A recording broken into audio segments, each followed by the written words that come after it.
بسم الله الرحمن الرحيم. الحمد لله رب العالمين والصلاة والسلام على أشرف الأنبياء والمرسلين أما بعد فأستعيذ بالله من الشيطان الرجيم بسم الله الرحمن الرحيم. السلام علیکم ورحمۃ اللہ وبرکاتہ. عزیز طلبہ کرام، امید کرتا ہوں احباب خیر سے ہوں گے.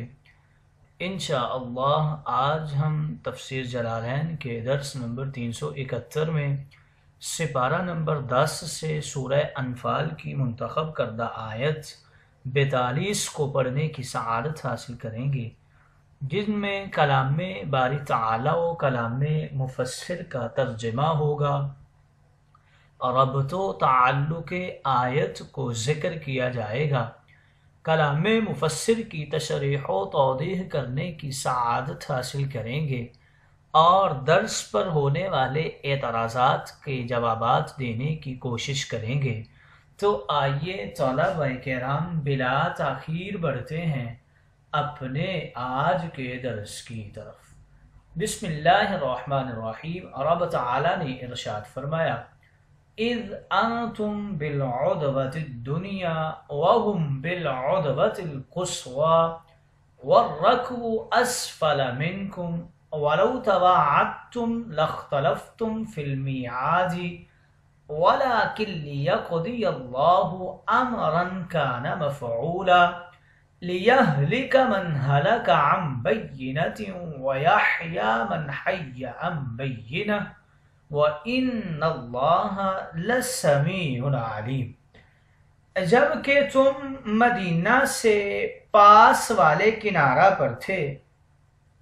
اذ یہ یومن سے بدل ہے اور العدوہ عین کے ضمہ اور اس کے کسرہ کے ساتھ اسے دونوں طرح پڑھا گیا ہے. مراد وادی کی جانب ہے، یعنی عدوہ سے مراد وادی کا ایک کنارہ اور وادی کی جانب ہے، اور وہ مدینہ کے دور والے کنارہ پر تھے اور قافلہ تم سے نیچے کی طرف ساحل کی جانب تھا.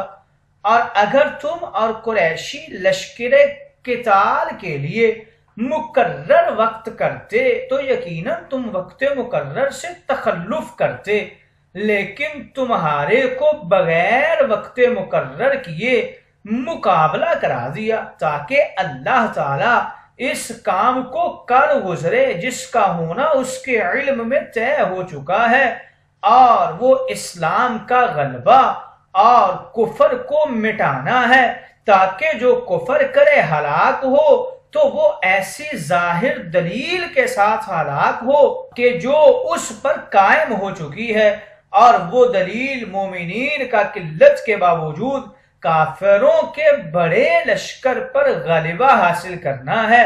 اور جو زندہ رہے یعنی ایمان لائے تو دلیل کے ساتھ زندہ رہے. وَإِنَّ اللَّهَ لَسَمِيعٌ عَلِيمٌ. اور یقیناً خدا سننے والا جاننے والا ہے. آئیے طلبہ کرام ترجمہ کے بعد بڑھتے ہیں ربط و تعلق آیات کی طرف. علماء و مفسرین کرام اس آیت مقدسہ کا ماقبل آیات کے ساتھ پہلا ربط اور تعلق کچھ یوں بیان کرتے ہیں کہ پچھلی آیت میں ارشاد ہوا کہ بدر میں فتح وغیرہ صرف عطیہ ربانی تھا، نہ کہ تمہاری کوشش کا نتیجہ. اب اس کی دلیل دی جا رہی ہے کہ ظاہری اسباب بدر میں تمہارے خلاف تھے، اس کے باوجود تم کو فتح ہوئی. گویا پچھلی آیت میں دعویٰ تھا، اس آیت میں اس کی دلیل ہے. دوسرا تعلق کچھ یوں ذکر کرتے ہیں کہ پچھلی آیت میں ارشاد ہوا کہ بدر میں 2 ٹولے جمع ہوئے. اب اس جمع ہونے کا نقشہ کھینچ کر دکھایا جا رہا ہے کہ تم کدھر تھے اور کفار کدھر تھے. گویا جنگ کا ذکر پہلے ہوا، نقشہ جنگ اب بتایا اور دکھایا جا رہا ہے. تیسرا تعلق کچھ یوں ذکر کرتے ہیں کہ پچھلی آیت میں غزوہ بدر کو فرقان اور اس کے دن کو یوم فرقان کہا گیا. اب اس نام کی وجہ ذکر کی ہے کہ وہ حق و باطل، کفر و ایمان کی چھانٹی کیوں کر بنی. گویا نام پچھلی آیت میں بتایا اور نام کی وجہ اب ارشاد ہو رہی ہے۔ آئیے طلبہ کرام ربط و تعلق آیات کے بعد بڑھتے ہیں آج کے درس کی تشریح و توضیح کی طرف۔ یہاں سے ارشاد فرما رہے ہیں کہ اے غازی مسلمانوں، تم بدر کا وہ واقعہ یاد رکھو جب ظاہری اعتبار سے تمہارے پاس فتح کے اسباب نہیں تھے، اسباب فتح کفار کو حاصل تھے، چنانچہ تم بدر کے اس کنارے پر اترے جو مدینہ کی طرف اس سے قریب ہے، جہاں زمین ریتلی ہے، جس میں چلنا پھرنا بھی مشکل ہے، اس میں پاؤں دھنستے ہیں، پھر اس کنارہ پر پانی بھی نہیں، اور کفار نے بدر کے دوسرے کنارہ پر پڑاؤ ڈالا جہاں کی زمین سخت اور ہموار ہے، جس پر چلنا پھرنا آسان ہے، وہاں پانی بھی بکثرت موجود ہے۔ سفیان کا قافلہ ان سے بہت قریب تھا، صرف 3 میل کنارہ سمندر تھا جس کی کمک کفار کو پہنچ سکتی تھی، تم کو تو یہ بھی حاصل نہیں تھا، اور یہ جنگ اچانک اور تمہاری تیاری کے بغیر ہوئی۔ اگر پہلے سے جنگ کا پروگرام بنتا تو حالات تمہارے ایسے خلاف تھے کہ تم وقت پر جنگ کے لیے آنے کی ہمت ہی نہ کرتے، یعنی اپنی بے سر و سامانی کی وجہ سے، اور کفار کے یہ سامان تم دیکھ کر ہمت ہار جاتے۔ اس لیے اللہ رب العزت نے تم کو اچانک ہی کفار سے بڑھوا دیا تاکہ جو چیز رب کے پاس طے ہو چکی ہے اس کا ظہور ہو جائے۔ ان حالات کے ماتحت تمہاری شاندار فتح رب تعالیٰ کی قدرت، اسلام کی حفاظت، کفر کے بطلان کی کھلی دلیل ہے۔ اب اس کے بعد جو کافر رہے گا وہ محض ہٹ دھرمی سے کافر رہے گا۔ اسلام کی حقانیت کی کھلی دلیل دیکھ کر جو ایمان لائے گا وہ روشن دلیل دیکھ کر ایمان لائے گا۔ یہ سب کچھ تم پر ظاہر کرنے کے لیے ہے۔ اللہ تعالیٰ تو ہر ایک کی بات کو سنتا ہے، ہر ایک کے دل کے اعتقادات کو جانتا ہے۔ چنانچہ غزوہ بدر سے پہلے رب تعالیٰ نے بارش بھیجی جس کا پانی ادھر مومنین نے حوض میں بھر لیا اور ریت جم کر بہترین زمین ہو گئی جس پر چلنا پھرنا نہایت ہی آسان ہو گیا۔ ادھر کفار کی طرف زمین پھسلن بن گئی جن پر چلنا پھرنا مشکل ہو گیا۔ یہ بارش مومنوں کے لیے نیک فال ثابت ہوئی اور پہلے ہی حلہ میں ابو جہل بھی مارا گیا۔ آئیے طلبہ کرام تشریح و توضیح کے بعد بڑھتے ہیں آج کے درس سے حاصل ہونے والے فوائد کی طرف۔ اس آیہ کریمہ سے ہمیں چند فائدے حاصل ہوتے ہیں۔ غزوہ بدر رب تعالیٰ کو بڑا ہی محبوب اور پیارا ہے، اس کے غازی رب کو بڑے پسند کہ رب نے اس جنگ کا نقشہ کھینچ کر دکھا دیا اور اس کے حالات بہت تفصیل سے بیان فرمائے ہیں۔ دوسرا فائدہ یہ حاصل ہوتا ہے کہ اللہ تعالیٰ کی حکمت ہمارے خیال سے زیادہ دراز ہے اور دور رس ہے، اگرچہ ہم سمجھ نہ سکیں۔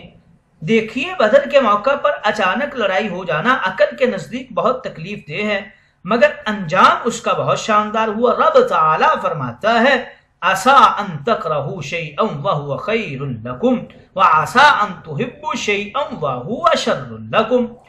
تیسرا فائدہ آج کی اس آیت مقدسہ سے ہمیں یہ حاصل ہوا ہے، جب اسباب کی طرف سے بندہ کو نا امیدی ہوتی ہے تب دریائے رحمت الہی جوش میں آتا ہے۔ دیکھیے غزوہ بدر میں مسلمانوں کی بے سر و سامانی اور اسباب کی طرف سے مایوسی انتہا کو پہنچی کہ مسلمانوں کی جماعت تھوڑی، سپاہی نہ تجربہ کار اور ہتھیار کی بہت کمی، پھر ان کی زمین ریتلی اور ناہموار، پھر ادھر پانی کی کمی، پھر کمک پہنچنے کی کسی طرف سے کوئی امید نہیں۔ برعکس کفار کے پاس یہ سب کچھ بہت اعلیٰ، لیکن پھر بھی دیکھیے رب کی رحمت نے کیسی دستگیری کی مسلمانوں کی اور مسلمانوں کو فتح یاب فرما دیا۔ چوتھا فائدہ آج کے درس سے ہمیں یہ حاصل ہوتا ہے کہ غزوہ بدر قدرت الہی کی بڑی نشانی ہے، حضور کی حقانیت کی بہت بڑی دلیل ہے۔ یہ فائدہ ہمیں بینۃ کے لفظ سے حاصل ہوا ہے۔ پانچواں فائدہ آج کے درس سے یہ حاصل ہوتا ہے کہ ایمان جان و دل کی زندگی ہے، کفر ان کی موت ہے، کافر زندہ رہ کر بھی مردہ ہے، مومن مر کے بھی جیتا ہے، جسم کی زندگی جان سے ہے اور جان کی زندگی ایمان سے ہے۔ یہ فائدہ ہمیں لیہلکا اور یحییٰ فرمانے سے حاصل ہوا ہے۔ آئیے طلبہ کرام فوائد کے بعد بڑھتے ہیں آج کے درس پر ہونے والے اعتراضات کی طرف۔ پہلا اعتراض آج کے درس کے اوپر یہ ہوتا ہے کہ دنیا ادنا کا مؤنث ہے اور قصویٰ اقصیٰ کا مؤنث ہے، دنیا کا مادہ دنو ہے اور قصویٰ کا مادہ کسو ہے، پھر کیا وجہ ہے کہ دنیا میں واو یا ہو گیا مگر قصویٰ میں واو باقی رہا؟ جواب اس کا یہ دیتے ہیں کہ بعض قراءتوں میں واو کے ساتھ بھی ہے اور بعض قراءتوں میں واو کے بغیر بھی ہے۔ دوسرا اعتراض یہ ہوتا ہے کہ اس آیت سے معلوم ہوا صحابہ کرام بزدل بھی تھے اور وعدہ خلاف بھی۔ دیکھیے رب تعالیٰ نے یہاں ارشاد فرمایا کہ اگر بدر کی تاریخ اور مہینہ پہلے سے طے ہو جاتا تو صحابہ کرام وعدہ خلافی کرتے اور جنگ میں شریک نہ ہوتے، وَلَوْ تَوَاعَدْتُمْ لَاخْتَلَفْتُمْ فِي الْمِيعَادِ۔ اس اعتراض کے دو جواب ہیں، ایک الزامی اور دوسرا تحقیقی۔ الزامی تو یہ ہے کہ پھر حضرت علی رضی اللہ تعالی عنہ کی شجاعت کیسے ثابت ہوگی، کیونکہ لختلفتم میں سب غازیوں سے خطاب ہے، حضرت علی ان سے علیحدہ نہیں ہیں۔ اور تحقیقی جواب یہ دیتے ہیں کہ اس آیہ کریمہ کا مقصد بدر میں مسلمانوں کی بے سر و سامانی دکھانا ہے اور کفار کا بہت ساز و سامان والا بتانا مقصود ہے، نہ کہ صحابہ کی بزدلی دکھانا۔ تیسرا اعتراض آج کے درس کے اوپر یہ ہوتا ہے کہ فتح بدر کے متعلق یہاں ارشاد ہوا کان مفعولا، حالانکہ یہ فتح تو جنگ کے بعد ہوئی تھی نہ کہ پہلے، اسے یہاں مفعولا کیوں فرمایا گیا؟ جواب اس کا یہ دیتے ہیں کہ فتح سے مراد علم الہی میں کیا ہوا وہ ہے جس میں فتح مل جانے کا اور واقع ہونے کا فیصلہ ہو چکا تھا۔